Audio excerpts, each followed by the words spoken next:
드립니다. AM 711kHz, FM 97.3MHz, KBS 1라디오입니다. HLKA.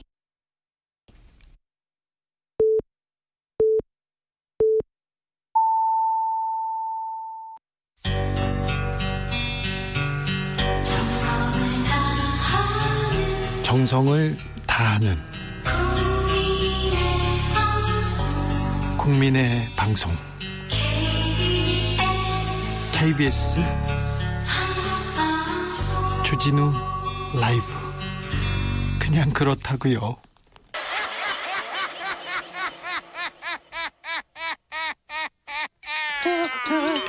팔로 뛰는 기자, 탐구하는 기자, 세상의 질문을 마구 던지는 기자, 기자가 본 오늘의 세상, 기자들의 수다. 라이브 기자실을 찾은 오늘의 기자는 KBS 김기아 기자입니다. 안녕하세요. 안녕하세요. 네. 주말 잘 보내셨고요? 잘 쉬었습니다. 그랬어요? 예. 준필에서 마지막에 네. 기상청 뉴스 제가 하나 전했는데 문자 많이 오고 있습니다. 사춘기 슬로님이 예측하기 어려운 기후는 우리가 만들어내는 것인데 기상청 탓은 무의미합니다. 이렇게 얘기하셨고요. 아유, 이게 착하시기도 하지. 최충현님은 기상청 야유회 때 비 왔다니 의도적으로 나쁜 친구들은 아니잖아. 봐주지 뭐 얘기하는데, 아이고 우리 청취자들은 이렇게 마음이 넓습니다. 착한 분들이에요. 6251님, 기상청 틀린 날도 있지만 맞히는 날이 더 많잖아요. 자연의 일인데 100% 맞출 수는 없겠죠. 기상청 분들 힘내세요. 네, 힘내십시오. 네, 네, 알겠어요. 제가 나쁜 사람이네. 제가 나쁜 사람. 네. 주진우 라이브 슬로건 받고 있는데 슬로건 속속 도착하고 있죠? 그렇습니다. 몇 가지 소개를 드릴게요. 먼저 윤민님이 네. 정치 온난화에 나무 한 그루 심는 마음 주진우 라이브가 함께합니다. 이렇게 따뜻합니다. 정치 온난화. 이 우리 청취자들은 다른 청취자들과 달리 지구 온난화 그리고 기후 협약 여기에 민감합니다. 관심이 많으세요. 특별히 그러니까 수준이 굉장하신 분들이 주진우 라이브 지금 고정 그 청취자들이에요. 네. 2175님은 누가 뭐래도 제 갈 길 갈 줄 아는 진실 고집통 주진우 라이브 이런 문자 보내셨어요. 진실 고집통 좋네요. 그런가요? 진실 고집통. 네. 7968님이 기름지다 시원하다 시사계 주지용님 주진우 라이브라고 해줬어요. 기름지다고 시원하다가 이게 지금 고깃집에서 이제 소맥 마시면 이제 아하 그런 느낌 고깃집 아닐까요? 출신이군요. 그렇습니다. 네. 주지용님이라 이건 좀. 네. 백성현님이 약은 약사에게 시사는 주진우에게 주진우 라이브라고 하셨습니다. 심플하고 명쾌합니다. 네. 8269님은 슬로건 보내는데 모두가 속상하지 않는 그날까지 주진우 라이브가 갑니다. 이렇게 말씀하셨어요. 또 그리고 2403님은요. 인생에서 뉴스가 필요한 시간은 슬프거나 혹은 행복할 때다. 그래서 우리는 늘 주진우 라이브를 듣습니다. 그러시네요. 이렇게 또 철학적인지는 몰랐습니다. 네. 김기아 기자 묻힌 뉴스 브리핑 가볼까요? 네, 첫 번째 뉴스는요. 짧은 소식부터 전하겠습니다. 네. 우리나라 이제 코로나 한창일 때 기억나시죠? 아유 무서웠어요. 대구. 난리 날 무서웠어요. 때. 그때 가장 사람들의 충격을 선사했던 한 종교단체가 있었는데 신천지입니다. 그래서 요 확산 과정에서 허위 사실을 알리는 등 방역을 방해한 혐의를 받고 있는 이만희 신천지 총회장의 소식입니다. 이분 조사받았다면서요? 그렇습니다. 수원지검 형사 6부가요. 지난 17일에 신천지 고발 관련해서 이만희 신천지 예수교 증거 장막 성전 총회장을 소환 조사했다. 그런데요. 근데 이 총회장의 나이가 좀 있잖아요. 그래서 지병을 호소해서 개인 주치의의 소견에 따라서 4시간 정도 조사하고 오후 1시 반쯤에 조사를 중단하고 돌려보냈다라고 설명했습니다. 일단 조사받다 그냥 가셨습니다. 그렇습니다. 어떤 혐의로 조사를 받은 거죠? 이 총회장은요. 신천지 대구교회를 중심으로 코로나19가 확산하던 지난 2월에 예. 방역당국에 이제 신도 명단과 집회 장소를 좀 알려달라. 그래야 우리가 조사를 하고 하지 않겠냐 이렇게 했는데 이거를 축소해서 보고한 혐의를 받고 있습니다. 네. 또 코로나19가 처음 발생한 중국 우한 여기 집회소에 신도가 있었는데 이 신도들이 국내 집회의 이 출결 정보를 우리가 알아야 이걸 추적해서 이걸 조사를 할 거 아니겠습니까? 그렇죠. 근데 이거를 삭제해라 이렇게 지시한 혐의도 받고 있습니다. 지시했다고 합니까? 네, 그래서 요거 이제 조사를 해봐야 되는데 방역 당국에 허위 자료 제출하고 검찰 수사 대비해서 관련 자료 폐기하고 이런 증거 인멸 혐의도 받고 있습니다. 다른 다른 내용에 대해서도 지금 고소 고발이 된 상태로 알고 있는데요. 네, 맞습니다. 그 앞서 이 신천지 포교 활동의 피해자로 구성된 전국 신천지 피해 연대가 지난 2월에 특정 경제범죄 가중처벌법상 횡령과 배임 혐의로 대검찰청에 고발했거든요. 예. 요것도 지금 수사하고 있어요. 그러니까 뭔 내용이냐 하니 부정한 방법으로 100억대의 부동산을 형성하고 헌금을 빼돌렸다. 이런 의혹도 받고 있습니다. 네. 이와 관련해서 검찰이 지난 8일에 신천지의 총무 A씨 등 3명을 구속했는데요. 이분들에게 이 총회장이 허위 자료를 제출하라고 지시했는지를 확인한 것으로 전해졌습니다. 네. 검찰 조사 이만희 총회장에 대한 그 무수한 의혹이 있었는데 검찰 조사를 받았다는 거는 이번 처음 들어보는 것 같아요. 맞습니다. 그래서 검찰이 지난 2월에 수사를 착수했는데 5개월 동안 수사를 했어요. 그래서 네. 지금 이렇게 소환 조사한 건 처음인데요. 검찰이 지금 이 총회장에 대해서 다시 소환, 그러니까 이번에 몸이 안 좋아서 돌아갔으니까 예. 다시 나와주세요라고 해서 조사를 할 방침입니다. 그래서 이제 5개월 넘게 진행됐는데 이만희 총회장을 부른 걸로 봐서 이제 거의 이제 수사가 막바지 단계에 온 게 아니냐 이런 얘기가 나오고 있습니다. NY 리님이 영생한다는 분인데 이렇게 허약해서야 이렇게 문자 주셨습니다. 그렇습니다. 네. 아무튼 수사가 마무리 단계에 온 것 같아요. 그런데 명확하게 좀 사실관계를 좀 밝혔으면 합니다. 처음에 신천지의 비협조로 굉장히 국민들이 걱정했고, 맞아요. 우리나라에서 코로나가 급속히 전파됐지 않습니까? 맞습니다. 그 부분에 대한 책임은 물어야죠. 누가 잘못했다면요. 네. 다음 묻힌 뉴스로 가볼까요? 다음 뉴스는 이 뉴욕 타임즈가 서울에 온다는 소식입니다. 이게 네. 뭐 다른 게 아니라 우리나라가 뭐 서울이 엄청 좋아서가 아니라 네. 홍콩 중국 관계 때문인데요. 아시아 관련된 그 헤드쿼터, 그러니까 본부가 홍콩에 있었는데 지금 중국하고 홍콩하고 관계가, 홍콩의 정치적인 입지가 이제 중국화되면서 맞습니다. 언론의 자유가 조금 침해당할 가능성이 있으니 이쪽으로 온다는 거죠. 그렇습니다. 방금 말씀하신 대로 이제 아시아 지역에 이제 서양 분들이 이제 뭔가 헤드쿼터로 삼을 때가 홍콩이거든요. 네. 근데 그 이유가 뭐였냐면 그동안 미국이랑 홍콩이 관계가 좋았잖아요. 예. 그래서 관세, 투자, 무역, 비자 발급 이런 데서 특혜를 줬거든요. 미국이 홍콩에 대해서. 네. 그런데 최근에 중국 정부가 홍콩 국가보안법 제정을 강행하지 않았습니까? 네. 그래서 트럼프 미국 대통령이 이에 대항해서 이 특별 대우, 우대 대우를 끝내는, 완전히 없애버리는 행정명령에 서명을 해버렸습니다. 그러자 중국도 가만히 있지 불편했고요. 않았죠. 그렇죠. 그래서 중국 외교부가 화가 나서 15일에 트럼프 대통령한테 심각한 국제법 위반이자 홍콩 사무와 중국 내정에 대한 난폭한 간섭이다, 이렇게 비판했습니다. 홍콩 보안법이 시행되면요, 언론인들, 외국인들도 똑같이 적용받고 굉장히 엄하게 처벌받을 수 있습니다. 별 일이 아니지만. 맞습니다. 그래서 지금 그동안은 이제 홍콩 같은 경우에 뉴욕타임즈도 그렇고 많은 언론들이 외국 기업에 대한 개방성, 그리고 중국 본토에 대한 접근성 등으로 외국 기업과 언론사가 많았는데, 뉴욕타임즈에 따르면 홍콩 민주화 세력과 야당을 탄압하기 위해서 제정된 이번 홍콩 국가보안법이 아시아 언론 중추로서의 홍콩의 앞날에 불확실성을 만들었다라고 말했습니다. 그러면 홍콩의 외국 기업, 특별히 외국 기업의 그 아시아 본부가 있는 그 회사가 많은데, 네. 이런 기업들이 좀 서울로 오겠다는 생각을 합니까? 아마 그래서 이번 뉴욕타임즈의 결정이 이거 좀 물꼬를 트지 않겠냐 이런 얘기를 하는데요. 우린 기대에 섞인 전망을 해봅니다. 그렇죠. 많이 오면 좋죠 뭐. 예. 우리 서울이 약간 아시아의 허브가 되면 좋은 건데, 네. 이게 그러면 실제로 진짜 문제가 있냐 보니까 지금 벌써부터 뭐 취업 허가 받는데도 어려움이 생기고, 네.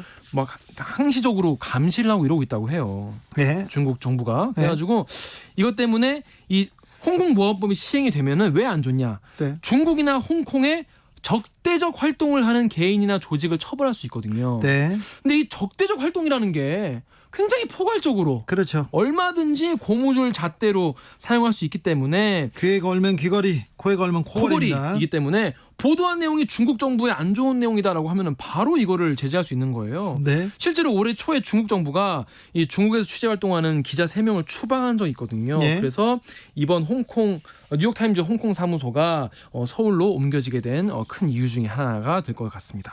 그러면 어느 정도의 네. 어느 정도 홍콩 사무소가 통째로 오게 되나요? 그래서 근데 보니까 홍콩 취재도 해야 하잖아요. 네.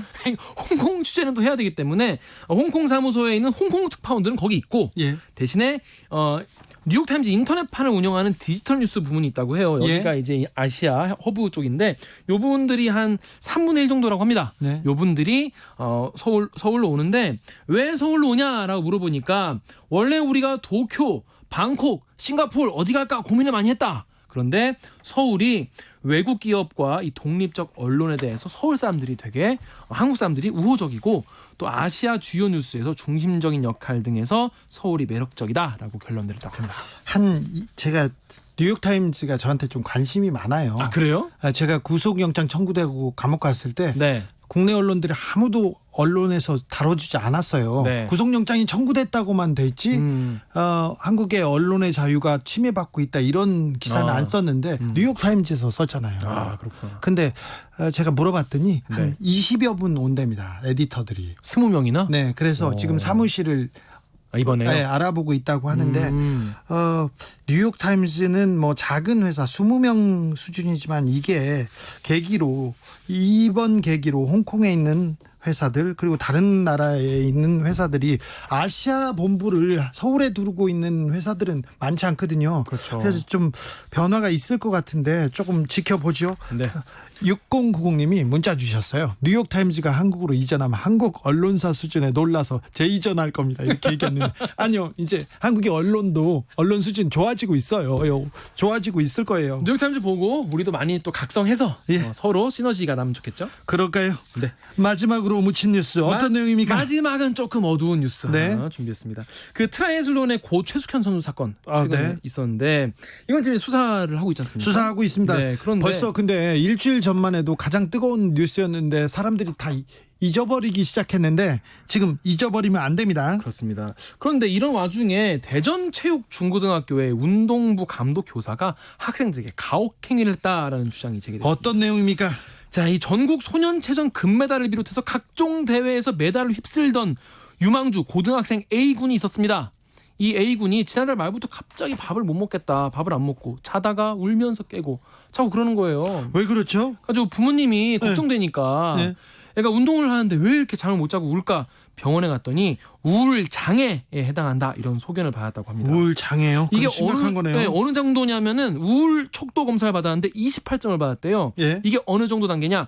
죽고 싶다는 생각이 드는 정도의 단계라고 합니다. 심각합니다. 그렇습니다. 그래서 이게 왜 언제부터 이런 게 생겼냐 보니까 부동자세 서있기 처벌을 받은 이후부터 이런 증세가 나타났다고 합니다. 부동자세 서있기 이게 벌입니까? 네, 이게 부동자세라고 하면 보통 차렷 상태인 네. 거잖아요. 네.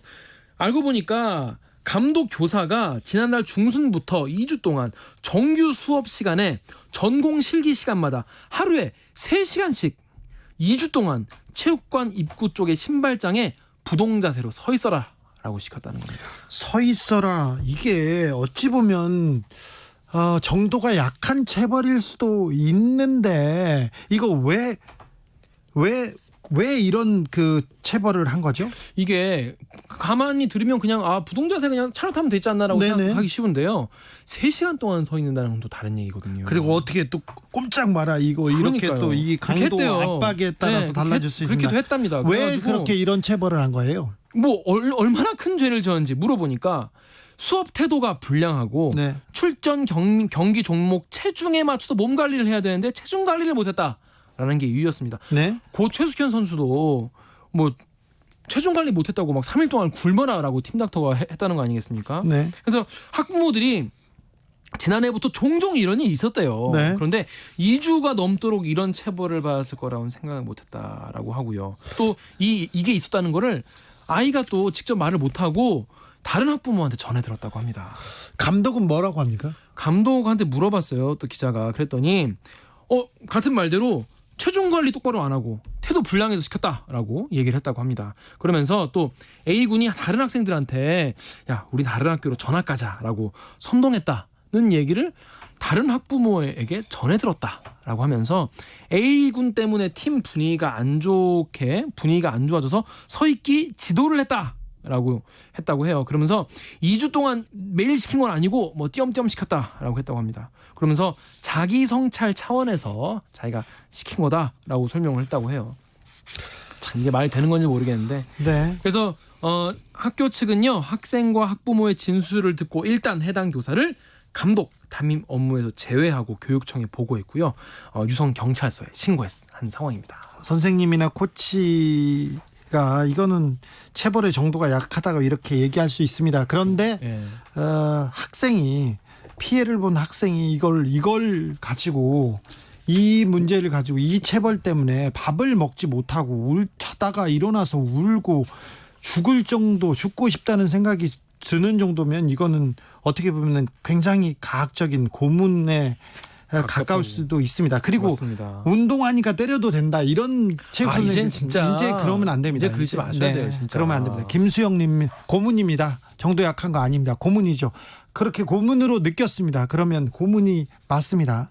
5212님 여기 대전인데요. 중학교 야구 운동하는 거 뒤에서 보고 있으면 아이들에게 욕설하고 있습니다. 이걸로 항의했었는데 안 보이는 것에서는 얼마나 많겠습니까? 그러니까요. 그런 경우 많아요. 운동 선수들 제 친구들도 운동을 그만두는 경우가 있는데 선우 선배의 폭력, 코치의 폭력 때문에 그만둔 사람들 많았어요. 맞습니다. 원희님은 그들의 인권 희생으로 우리는 금메달에 환호 슬픕니다. 어린 선수들인데 그러면 인권을 희생하면서 금메달을 따면 뭐합니까? 뭐합니까? 예.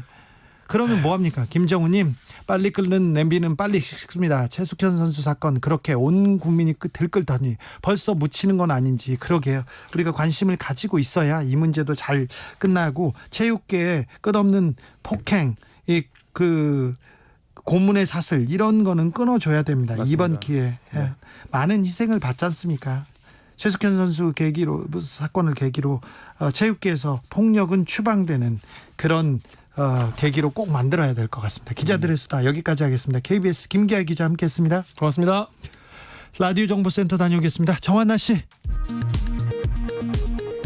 문재인 대통령과 정세균 국무총리는 최근 논란이 되고 있는 개발 제한구역 그린벨트와 관련해 미래 세대를 위해 해지하지 않고 계속 보존해 나가기로 결정했습니다. 홍남기 경제부총리는 주택시장 안정화를 위한 근본 대책으로 주택 공급 확대 방안을 관계부처, 기관들이 한 팀이 되어 7월 말까지 최대한 조속히 마련하라고 지시했습니다. 청와대는 더불어민주당 김태년 원내대표가 국회 교섭단체 대표연설에서 국회, 청와대, 정부부처가 세종시로 이전하는 방안을 거론한 것과 관련해 여야의 논의를 살펴보겠다는 입장을 밝혔습니다. 김창룡 경찰청장 후보자가 국회 인사청문회에서 고 박원순 전 시장 사건에 대해 피고소인이 사망해 관련 규정에 따라서 공소권 없음 조치하는 게 타당하다면서 2차 피해 등은 철저히 수사하겠다고 밝혔습니다. 어제 코로나19 국내 신규 확진자가 26명 늘어난 가운데 해외 유입 확진자는 22명으로 집계됐습니다. 한편 서울 광서구의 한 요양시설에서 집단 감염이 발생해 오늘 오전 8명이 양성 판정을 받았습니다. 지금까지 정보센터 뉴스였습니다. 정치 피로, 사건 사고로 인한 피로, 고달픈 일상에서 오는 피로. 오늘 시사하셨습니까? 경험해보세요. 들은 날과 안 들은 날의 차이. 여러분의 피로를 날려줄 저녁 한 끼 시사 추진우 라이브.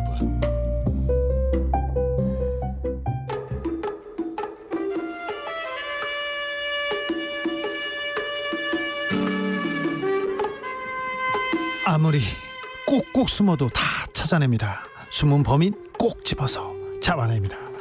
대한민국 경찰의 수사 뒷이야기 내일은 수사반장. 경찰청 수사구 김민지 경감 어서 오세요. 안녕하세요. 네. 고 최숙현 선수 이야기했는데요. 이 문제도 묻히면 안 되는데요.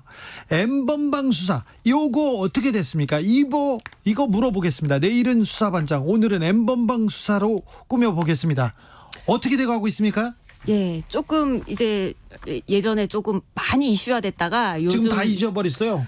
근데 잊으면 안 돼요. 잊으면 안 되는 중요한 사건인데 3월 초순경이었나요? 네, 벌써요. 그때 기획 기사로 네. 이제 텔레그램 N번방이라는 그 범죄 행태가 세상에 알려졌어요. 너무 놀랐습니다. 예, 너무 깜짝 놀랐는데 네. 경찰은 그 디지털 성범죄 특별수사본부 출범하고 그 당시에 수사 들어갔고 예. 7월 초순에 이제 100일을 넘겼습니다. 네. 그래서 N번방, 박사방 뭐 관련자들 수사 나섰고요.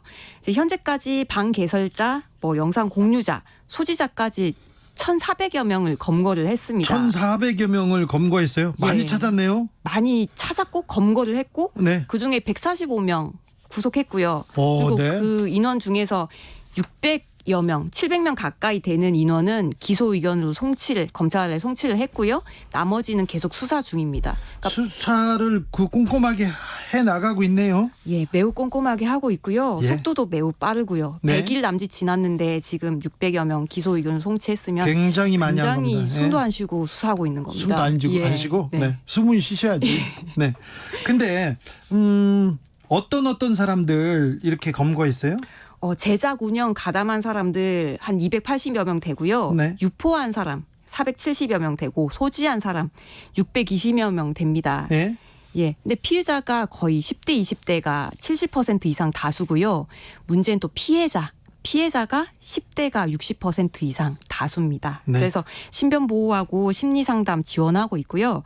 지금 미검자도 끝까지 추적 검거할 예정이라고 담당 수사팀에서 이제 밝히고 있습니다. 피해자는 몇 명이나 돼요? 피해자도 지금 피해자들하고 유사하게 수백 명이 됩니다. 아직 다 밝혀진 부분만 그 정도가 됩니다. 수백 명, 예. 500명도 넘어요. 아직 이게 특정한 숫자로 밝혀진 부분은 아시면서 아니어서 그것까지만 얘기해봐요. 제가 알겠습니다. 수백 명이랍니다. 예, 피해자도 수백 명. 엄청 네. 많습니다. 네. 네. 김민지 경감 아는데 얘기 안 하고 있습니다. 네. 피해자를 협박하고 강요해서 조직적으로 성착취물을 제작하기도 했고 유포하기도 했습니다. 박사방, N번방, 프로젝트 N방 이게 3건인가요? 다 합해서? 이게 성착취물 제조하고 유포한 것이 3건이고요. 네. 재유포한 것이 고담방 15건입니다. 네. 각각 어떻게 됐어요? 그 N번방 최초 개설한 각각. 예. 그 사건 이제 조금 잊어졌으니까 네. 간단하게 정리하자면 이제 최초 개설한 사람은 닉네임 갓갓이라는 사용자라고 하고요. 예. SNS 이용해서 여성들한테 개인정보 얻어내서 성착취 영상을 이제 요구를 막 해요. 예. 그러면 이제 착취한 영상들로 텔레그램이라는 거기 SNS에서 번호 붙인 방을 개설을 합니다. 예. 그래서 이 N번방 존재한다는 사실 영상 이게 온라인으로 퍼지면서요. 다른 이용자들 또 왓치맨이란 이용자가 또 나타나요. 그래서 예. 자기가 사용하던 고담방에 이 링크를 올려가지고 공유하기 시작하고요. 왓치맨은 불법 촬영물을 게시한 사이트 운영으로 이미 재판 중이었어요. 예. 재판 중이었는데 이제 자기가 운영하던 고담방 재유포한 방 존재가 드러나면서 이제 변론 제기돼서 추가 재판이 이루어졌습니다. 그리고 네. 박사방 운영자 다들 아시는 이름 조주빈 씨 네. 범죄가 시작되고요. 이제 더 자극적인 성착취물 영상 공유하기 시작합니다. 우리가 절대 잊지 말아야 될 N번방 사건. 도대체 어디부터 잘못된 걸까요? 어디부터 시작된 걸까요? 예, 이거 갑자기 터진 범죄 절대 아니고요. 예? 이제 지금까지 어둠 속에서 곪고 골맞던 젠더 범죄, 특히 불법 촬영물 범죄가 이제 딱 터져서 열린 공간에서 평가받게 된 것입니다. 네. 이게 시초가 절대 아니고요. 경향신문의 김희진 기자 기사 인용하려고 하는데 우리가 눈 감아준 N번의 순간들이 성착취를 만든 것입니다. 지금까지는 뭐 관계 동영상이나 이런 거 그 음란물 볼 수도 있지, 남자들이 그럴 수도 있지, 그렇게 하면서 눈 감아줬어요. 그렇죠. 거슬러 올라가면은 70년대 청계천 세운상가에서 빨간 비디오 팔렸고요. 예. 여성에 대한 성적 대상화, 왜곡된 성관념 이런 게 수십 년 전부터 존재했어요. 그래서 예. 한국 사회에서 성범죄가 어떻게 놀이문화처럼 이렇게 용인돼 온 게 N번방을 키운 것입니다. 그 개념을, 그 생각들을 좀 바꿔야 됩니다. 이번 기회에. 예, 맞습니다. 웰컴 투 비디오 사건도 있었는데 이 사건은 또 잊어버렸어요. 그렇죠. 그 사이트 운영자가 한국인이었죠. 근데 미국 송환이 거부되면서 이제 이슈화 됐어요. 손정우 씨. 예, 맞습니다. 근데 한국인이 운영자인데 막상 이 범죄가 밝혀진 게 외국이었어요. 영국이라고 하던데 우리 경찰이 지금 잡은 게 아니라 영국에서 먼저 잡았어요? 손정우 씨가 아니고 다른 범죄자요. 다른 네. 이제 사이트에 올린 범죄자를 잡았는데 예. 이제 범인이 아르바이트 구하는 여성한테 누드화 요구하면서 성착취물 이렇게 요구를 하고 이제 잡아보니까 이 범죄자가 뭐 유명 대학 출신 연구원이었대요. 네. 그래서 올린 사이트가 이제 손정우 씨가 운영한 사이트였는데 여기에 15세 이상 음란물을 올리지 마라. 그러니까 거의 피해자가 신생아, 아기 2살, 4살 아기들이었습니다. 아니 15세 이상 음란물은 올리지 말라. 이게 성인들 것만 올려라가 아니라 예. 이 2살, 4살 막 아이들 거 아동 성착취물 동영상이었던 거죠. 너무나 충격적이죠. 예. 그래서 이 심각한 사건 수사를 위해서 32개국이 국제공조 이루어졌고요. 예. 전 세계에서 337명 용의자들이 체포가 됐어요. 네. 그리고 이제 외국의 범죄자를 아동 강간 부추기고 신생아 학대 동영상 공유해서 징역 25년, 22년 이렇게 선고받았는데요. 이제 사이트 만들고 성착취물 유포 판매해서 4억 원 상당 암호화폐 지급받은 우리나라 범죄자는 징역 1년 6개월을 선고받았죠. 그렇죠. 그것도 예. 2심에서 겨우 나이가 어리다는 이유로 결혼을 했다는 이유로 뭐 다 이렇게 깎아줬죠. 우리 판사님들이 따뜻한 판사님들이. 예, 그래서 사건 터지고 그래도 반가운 소식은 성범죄 관련 법령이 대거 정비됐어요. 정비돼가고 있습니까? 예, 대거 정비됐습니다. 네. 됐고 이제 또 촘촘히 이제 구체적으로 들여다보고 또 추가적으로 정비가 되겠죠. 어떻게 해요? 그래서 지금은 이제 아동 청소년의 경우에는 음란물이라는 말 안 쓰고요. 성착취물이라고 합니다. 이건 네. 음란물이 아니고 성학대. 성착취물입니다. 학대물입니다. 예. 그래서 이런 성착취물을 영리 목적으로 제공할 경우에는 이제 5년 이상 징역에 처할 수 있어서 이제 상한은 30년이에요. 네. 형법에 따라서. 5년 이상입니다. 무조건. 예. 그러면 이제 지난 손정우 사례와 같은 경우가 나타나지 않도록 하자는 취지죠. 그리고 광고하거나 아동 성착취물을 광고하거나 소개하는 행위도 이제는 처벌을 받고요. 네. 예전에는 아동의 경우에는 성착취물을 소지하는 것도 처벌을 예전에는 받았어요. 근데 이제 구입하기만 해도 소지 안 해도 스트리밍 같은 거 있잖아요. 시청하기만 해도 네. 처벌받습니다. 조심이 아니라 이런 사람들 큰일 납니다. 이제 큰일 잡혀갑니다. 납니다. 예. 성인 대상도 마찬가지고요. 예. 소지, 구매, 시청, 처벌 규정이 없었는데 신설이 됐고요. 예. 협박 강요한 경우에도 처벌하도록 개정했고요. 그리고 저는 이 사안은 공소시효가 조금 그 피해자들이 영원히 고통받잖아요. 그래서 이 가해자들도 오랫동안 처벌받아야 된다고 생각하는데요. 맞아요. 이게 이제 우리가 피해자들을 잡아들이고 이제 처벌을 하고 이제 법령 개정하고 이제 우리가 주목해야 될 부분이 피해자들에 대한 지원이 필요합니다. 왜냐하면 그렇죠. 박사방 잡혔다고 모든 이제 성범죄 텔레그램 사건 다 근절된 거 아니고요.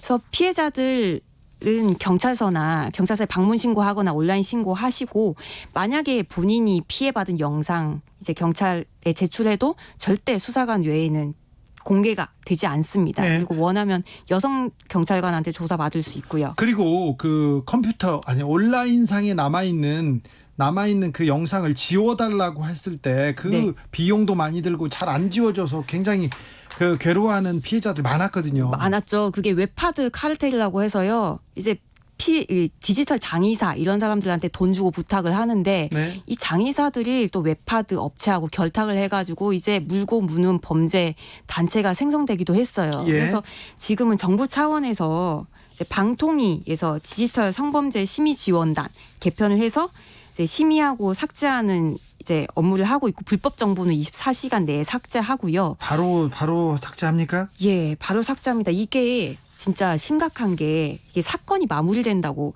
피해자들 피해가 끝난 게 절대 그렇죠. 아니죠. 잊혀질 권리라는 게 있잖아요. 인터넷이 있으면 이제 예전에는 잊혀지기도 했던 것이 인터넷에 관련 정보들 떠다니면은 계속 남아 있어요. 그러면 성범죄 피해자들 입장에서는 이제 마음의 상처, 기억 이게 가해자가 처벌받고 처벌이 끝나도 결코 잊혀지지 않아요. 이런 피해자들이 지금 N번방 관련 재판이 계속되면서 증인으로도 진술을 많이 하고 있고 네. 그들 목소리에도 귀를 기울여야 되는데 이런 피해 받았을 때 이제 디지털 성범죄 피해자 지원센터 예전에 그 번호도 1366 한번 소개해 드렸는데요. 네. 전화를 해서 삭제 요청을 하실 수 있습니다. 여기에서 삭제 지원하고 모니터링도 해주는데요. 이제 여기 지원센터에서 민간협의체 구성을 해서 인공지능 AI 기술을 활용한 삭제 지원 시스템을 개발을 했어요. 그래서 이제 수작업이 아니고요. 피해자 신고 영상에서 이미지 추출해서 이제 사이트에서 유사한 영상물을 자동으로 선별 수집하는 기능이 있는 그런 시스템이에요. 이런 시스템 활용을 해서 검색 시간도 훨씬 단축이 됐고 자동 검색도 가능하고 그렇기 때문에 이제 삭제가 지원이 활발하게 되고 있고요. 삭제 지원 이제는 잘 지워준답니까 진짜로? 잘 지어줍니다. 그런데 또 문제가요. 이제 기관과 제도들이 이렇게 마련돼 있다고 해서 여기 지원센터 가보면요. 여기에 계신 직원분들도 정말 숨도 안 쉬고 삭제하신답니다. 거기도 숨도 안 쉬고요? 예, 숨도 안 쉬고 삭제하는데 그 인터넷에 일파만파 퍼지는 걸 어떻게 인력이 부족하면 10명이서 20명이서 30명이서 다 삭제하기가 여기 어려울 수도 있잖아요. 지원해 줘야 되겠네. 인력 지원, 예산 지원해야 되겠네. 맞아요. 충원이 돼야 되고요. 문제가 있는 부분은 지속적으로 지적도 해주셔야 기자님 같은 분들 지적해 주셔야 되고요. 아니, 저도 지적은 할 테니까 김민지 경감 주변 사람들 숨은 쉬고 하라고 하세요. 네. 네. 그 불법 촬영물 같은 경우에는 24시간 내에 삭제하도록 예전부터 조치가 좀 됐었는데 24시간 내요? 제가 피해자들 제보 받고 예. 취재해봤을 때 이 삭제가 안 돼서 제일 괴로워했어요. 경찰분들이 열심히 안 해줬어요. 경찰도 이제 지원센터에서 이제 같이 이제 연계해서 일을 하지만요. 네. 이게 지원센터에서 여가부 소속인데 센터에서 일을 한다고 해도 이게 인터넷이라는 게 인터넷 이 위에 물 위에 있는 인터넷도 있고 딥웹, 다크웹 인터넷도 엄청 무궁무진해요. 네. 여기를 다 주기가 너무 어렵잖아요. 근데 불법 촬영물만 있나요? 요즘은 일반 게시물, 이름, 학교, 직장명 그렇지. 이런 게 떠다녀도 굉장히 심각한 문제예요. 네, 요새는 어느 학교 누구 이렇게 해가지고 동영상이 떠다니고 그렇다고 예, 그게 피해가 크다고 합니다. 심각한 문제인데 근데 그게 불법 촬영물이 아니잖아요. 그래서 이제 심의하는 절차도 굉장히 길었는데 이런 문제가 계속 지적되니까 이제 방심위에서 지난달부터죠. 이제 피해자 인적사항 정보도요. 접수되거나 인지되면은 24시간 내에 삭제 조치하고 있습니다. 잘 지워준답니다. 그러니까 이제는 해바라기 센터 그리고 1366이었나요? 네, 맞습니다. 디지털 지원센터. 성범죄 피해 지원센터로 전화해야 됩니다. 일단은 경찰한테 신고하면 됩니다. 이리라꾸님 앞으로 강력 처벌 감옥에서 50년은 살게 해야 됩니다. 장호민님은 이런 의견 주셨습니다. 동일 범죄자 동시에 너무 많다고 형벌 어설피하면 절대 안 됩니다. 이렇게 얘기했습니다. 아이고 오늘도 심각하고 중요한 문제였습니다. 내일은 수사반장 김민지 경감이었습니다. 감사합니다. 감사합니다. 교통정보센터로 가겠습니다. 오수미 씨. 네, 이 시각 교통정보입니다. 오늘 퇴근길 정체의 길이가 긴 편은 아닌데요. 다만 일부 돌발 구간들은 주의를 하셔야겠습니다. 먼저 중앙고속도로 부산 방향 의성 부근 갓길에서 화물차 화재 사고가 났고 수습을 하고 있는데요. 처리 작업이 한창이지만 여파가 따를 정도는 아닙니다. 조심히 이동을 하시기 바랍니다. 서울 외곽고속도로 일산 판교 쪽으로는 안양터널 3, 4차로에서 화물차 관련한 사고가 났습니다. 이 영향으로 조남분기점부터 산분까지 5km 구간에서 막히고 있고요. 이전에 자유로에서 김포, 계양에서 송내 쪽으로는 교통량이 많습니다. 반대 판교 일산 방향으로도 판교부터 청계터널, 시흥요금소에서 송내 사이와 다시 김포에서 자유로 쪽으로 답답합니다. 제2경의고속도로 성남 쪽으로는 문학에서 서창까지 5km 밀리고요. 반대 인천 쪽으로 가는데도 일찍에서 광명, 남동에서 문학 사이로 서행으로 지나가고 있습니다. 지금까지 KBS 교통정보센터였습니다. 테이크아웃 시사 나왔습니다. 오늘도 하나 챙겨가세요. 주진우 라이브.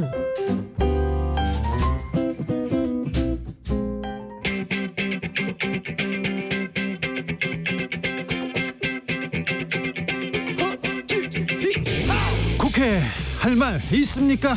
국회의원한테 민원 넣고 싶으세요? 그렇다면 잘 오셨습니다. 21대 국회 으뜸 친절왕 박주민과 함께하는 주민센터.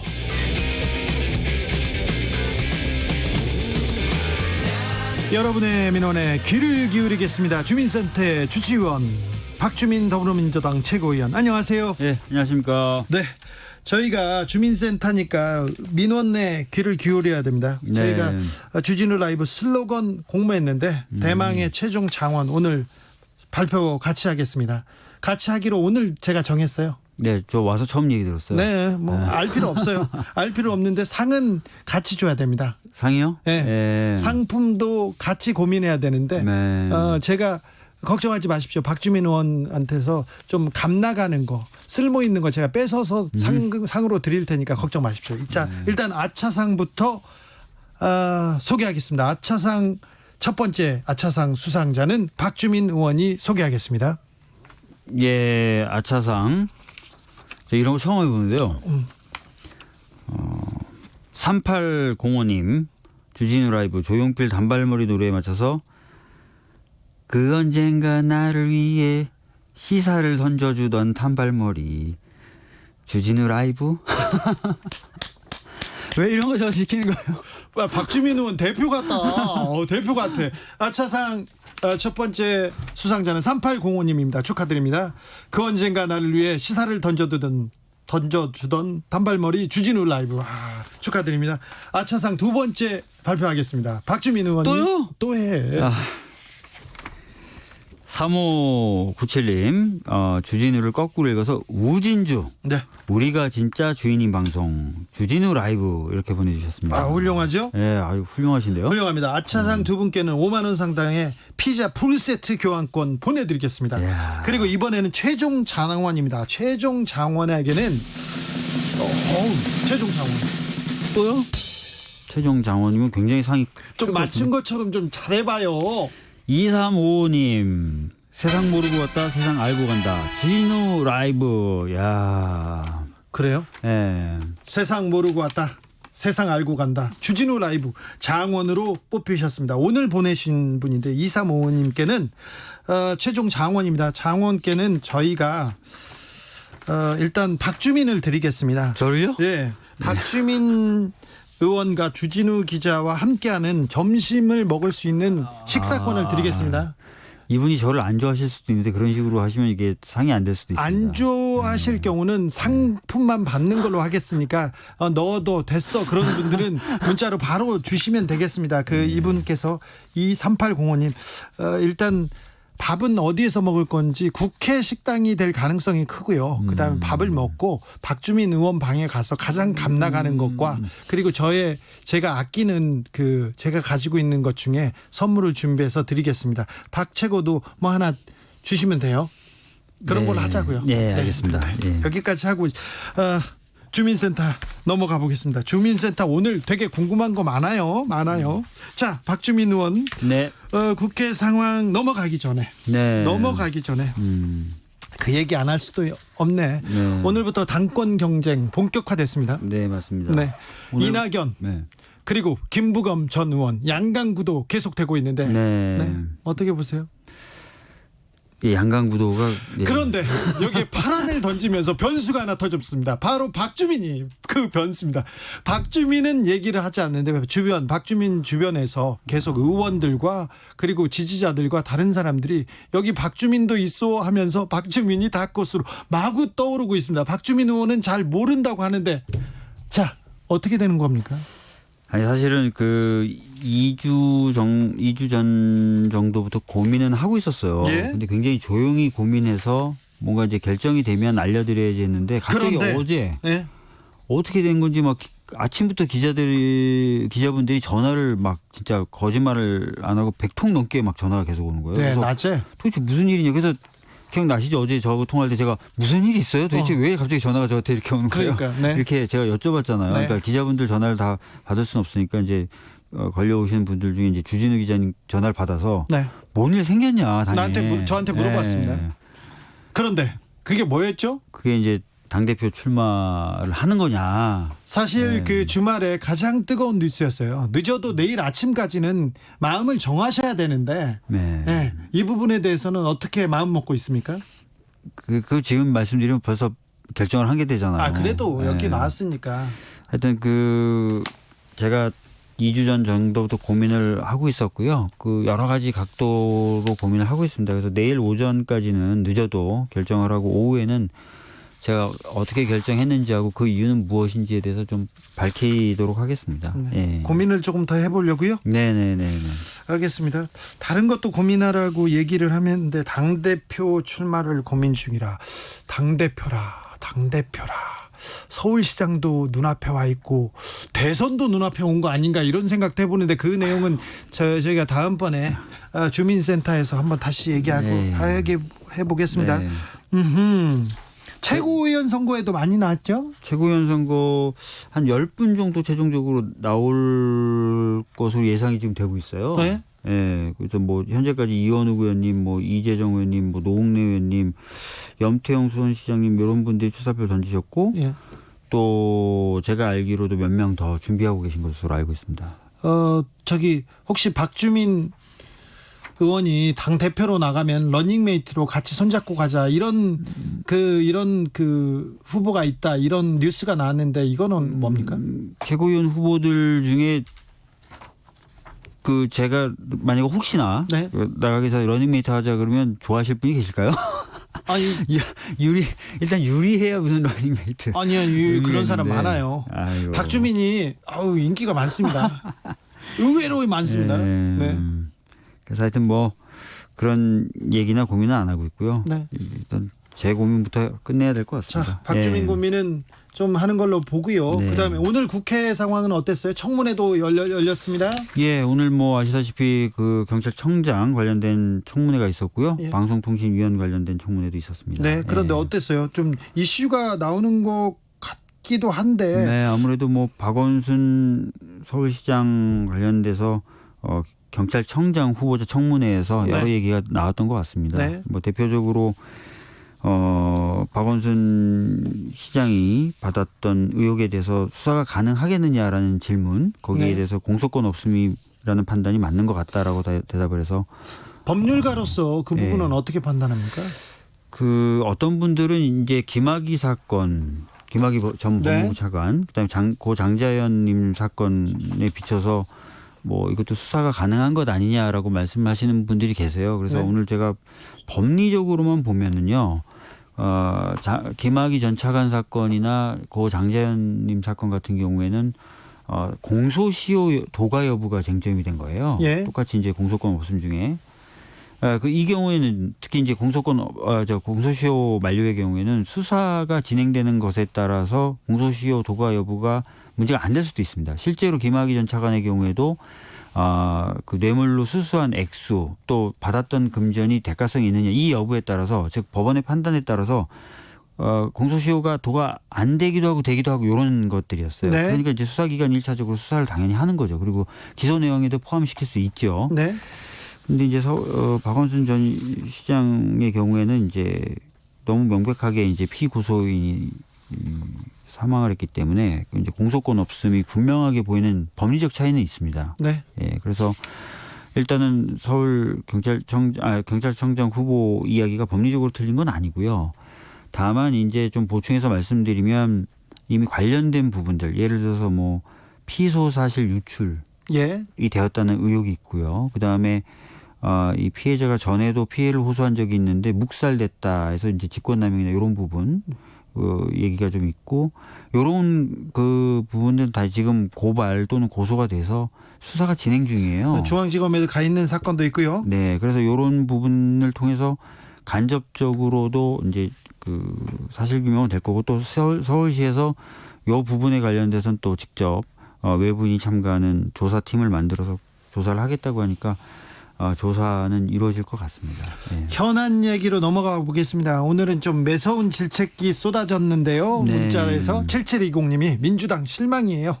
박주민 의원님 부동산 이게 뭡니까? 투기꾼들 제대로 박살 내셔야지. 뭐 하시는 거예요? 민주당 정말 이렇게 문자 주셨는데 그린벨트 관련돼서 굉장히 우여곡절 끝에 일단 일단락이 되긴 했습니다. 네. 사실 이제 그린벨트를 해제하는 게 맞느냐 안 맞느냐 가지고 좀 뭐 정세균 총리 이야기나 김상조 정치실장 이야기가 좀 다르다든지 네. 뭐 이런 얘기들이 좀 있었습니다. 근데 전에도 이제 기억을 하시겠지만 긴급 재난지원금 지급 여부, 지급됐을 때 지급할 때 이제 액수나 대상 범위에 대해서 뜨거운 논란이 있고 뜨거운 그 토론이 있었습니다. 예, 여러 얘기가 있었고 이제 그게 잘 나름대로 논의 끝에 정리가 됐죠. 예. 사실 이제 그린벨트 해제 관련돼서도 많은 분들이 이렇게 혼선이다라고 비판해 주시는데 네. 워낙 중요한 사안이다 보니까 여러 의견이 나오고 그 사이에 또 조율이 되고 이런 과정을 거쳤다. 이렇게 좀 봐주시면은 감사하겠다는 말씀 드리겠습니다. 네. 예. 근데 현 정부 들어서 부동산 값이 너무 올랐죠. 네, 사실 이제 부동산 가격이 상승되고 있죠. 네. 예, 그 부분을 잡으려고 여러 차례 정책을 발표했는데 조금 안 되고 있는 부분이 있어서 저희들이 여러 가지 방면으로 좀 추가적인 고민들을 하고 있고 그 부분에 대해서는 뭐 지난주에도 좀 말씀을 드렸던 것 같습니다. 네. 예. 최고위원이니까 최고로 좀 고민해 보세요. 네, 뭐 저도 뭐 열심히 고민하겠습니다. 네. 예. 오늘 국회에서 교섭단체 대표 연설이 있었습니다. 네. 김태년 민주당 원내대표가 행정수도 이전 크게 던졌습니다. 필요성에 대해서. 네. 이거 큰 이슈가 될 것 같은데 어떻게 생각하세요?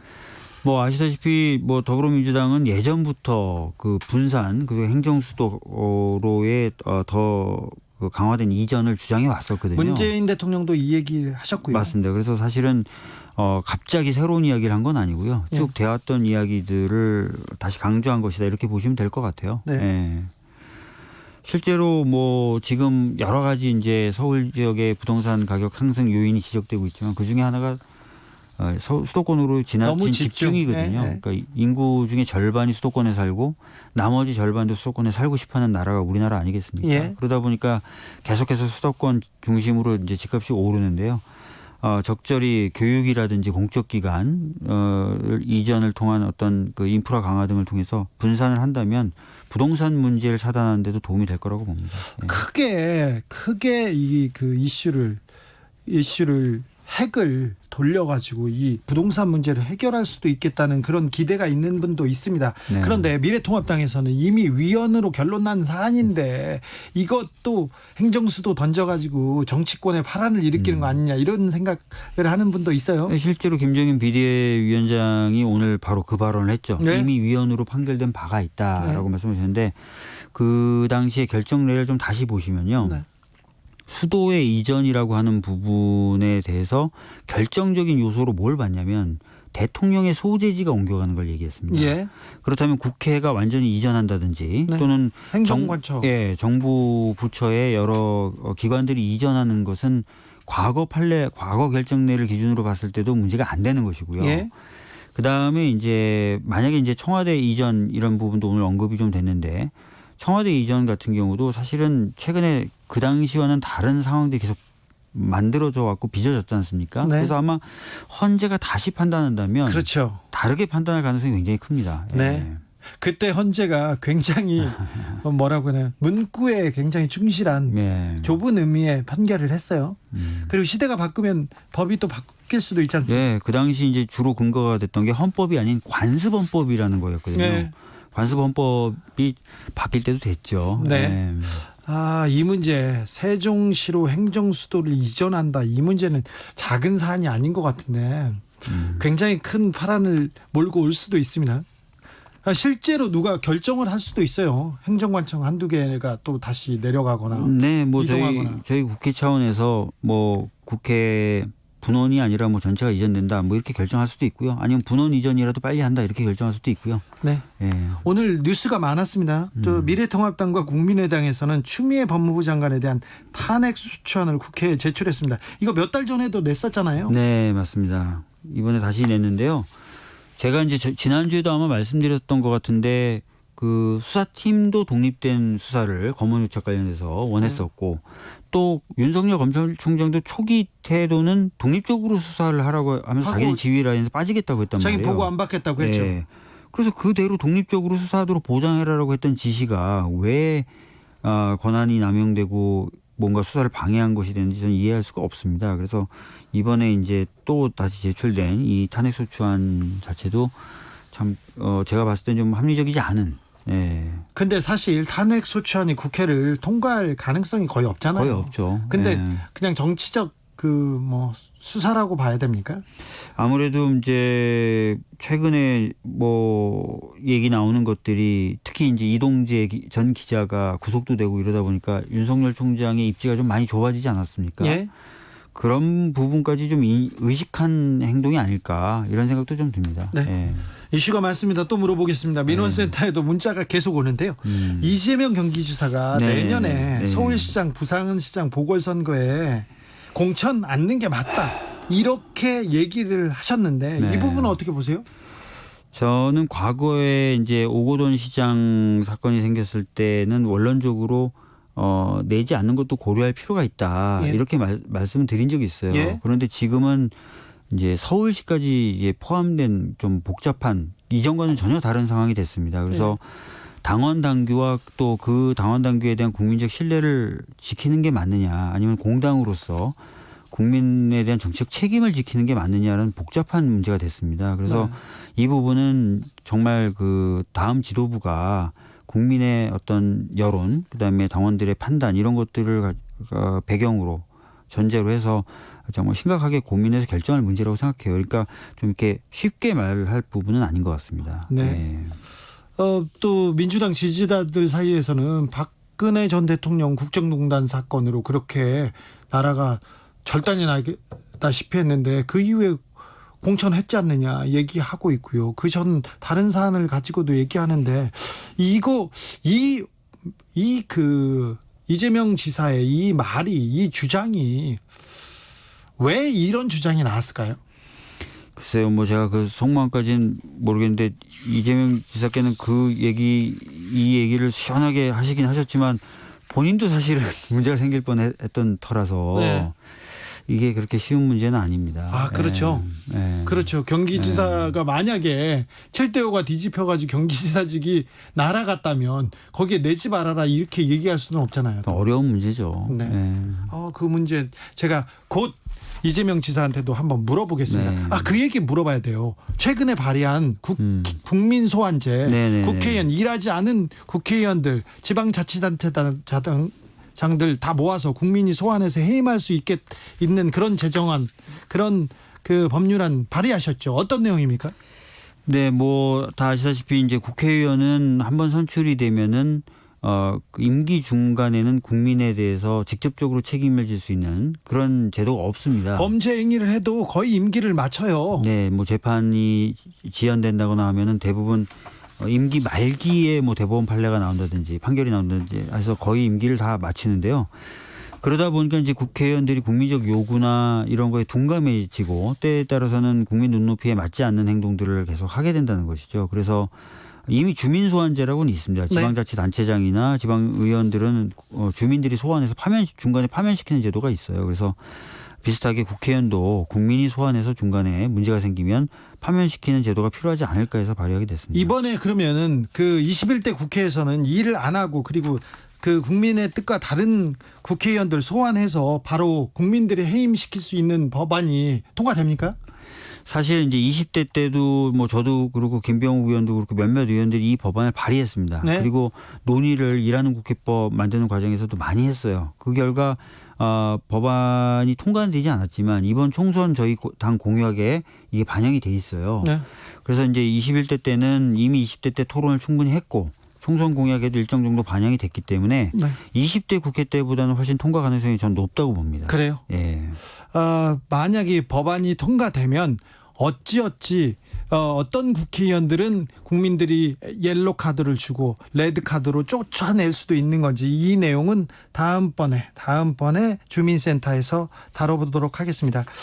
그리고 박주민 최고위원의 당대표 출마에 대한 고민 어찌 되는지 좀 저희가 지켜보고요. 그리고 우리 주진우 라이브 장원에 대한 선물, 그 상품에 대한 고민도 저희가 지켜보겠습니다. 네. 큰 걸 제가 뺏어가지고 장원한테 안기도록 하겠습니다. 알겠습니다. 오늘도 감사했습니다. 예, 감사합니다.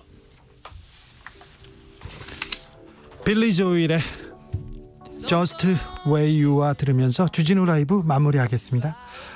저는 내일 오후 5시 5분에 돌아옵니다. 지금까지 주진우였습니다.